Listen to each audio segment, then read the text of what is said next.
दौंड शहराला हादरवून सोडणाऱ्या वृद्ध महिलेच्या निर्घृण हत्या प्रकरणाचा अखेर पोलिसांनी उलगडा केलाय. एकट्या राहणाऱ्या वृद्ध महिलेचा शिरछेद करून तिची हत्या करण्यात आली होती. या घटनेनंतर संपूर्ण दौंड शहरात खळबळ उडाली होती.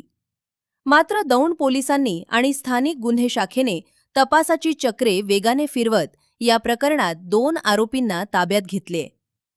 दौंडमधील आरबीएक परिसरात ही धक्कादायक घटना घडली. वृद्ध महिला घरात एकट्या राहत असल्याची प्राथमिक माहिती आहे.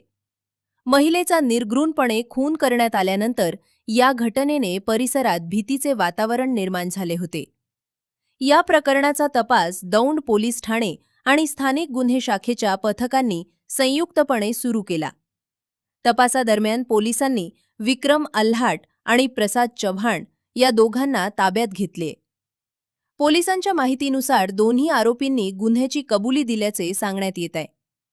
मात्र या हत्येमागील नेमके कारण काय होते आणि या घटनेचा संपूर्ण घटनाक्रम नेमका कसा घडला याबाबत पोलिसांकडून तपास सुरू आहे. काल दौंड शहरामध्ये RB1 नगरमुरी दौंड या ठिकाणी एका महिलेचा, वृद्ध महिलेचा मृतदेह त्या ठिकाणी असल्याची पोलीस स्टेशनला माहिती मिळाली होती.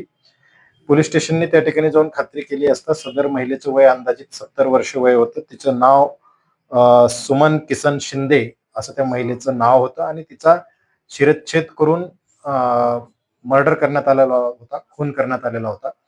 या अनुषंगाने सदर महिलेची मुलगी सौ तृप्ती सचिन हिरवे यांनी दिलेल्या फिर्यादीवरून खुनाचा गुन्हा दाखल होता.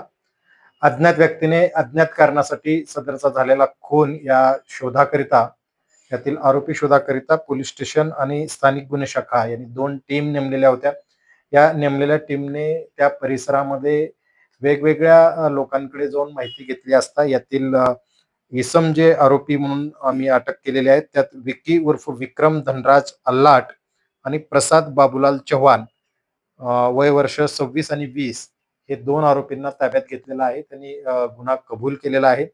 या गुन्ह्याचं कारण, ती जी वृद्ध महिला त्या ठिकाणी एकटीच राहत होती, तिथून त्या घरासमोरून जात असताना तिने एकेवेळी यांच्यात विवाद निर्माण झाला होता, शिवीगाळ झालेली होती आणि त्याचा राग मनात धरून याने तिचा अंदाजे एक 4-5 दिवसापूर्वी शिरच्छेद केला होता आणि सदरचं शिर यांनी त्याने दुसरीकडे नेऊन टाकण्यासाठी दुसऱ्या आरोपीने पण त्यात मदत केलेली आहे. या अनुषंगाने पुढील तपास सध्या सुरू आहे. शिर ते अद्याप मिळालेलं नाही आहे, पण त्याने जिथं टाकलेलं आहे ते निवेदनद्वारे सांगितलेलं आहे पोलिसांना. त्याचा शोध घेणे सुरू आहे. धन्यवाद.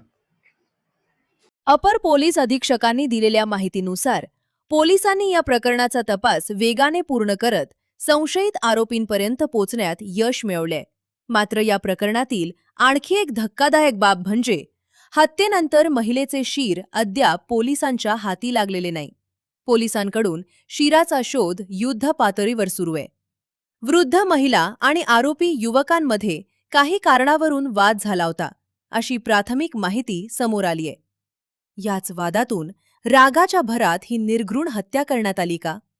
हत्येमागे आणखी काही कारण आहे का? या सर्व बाबींचा तपास पोलीस करत आहेत. या प्रकरणातील पुढील तपासातून हत्येचे नेमके कारण आणि संपूर्ण घटनाक्रम समोर येण्याची शक्यता आहे. दौंड शहरात घडलेल्या या धक्कादायक घटनेने नागरिकांच्या सुरक्षेचा प्रश्न पुन्हा ऐरणीवर आलाय.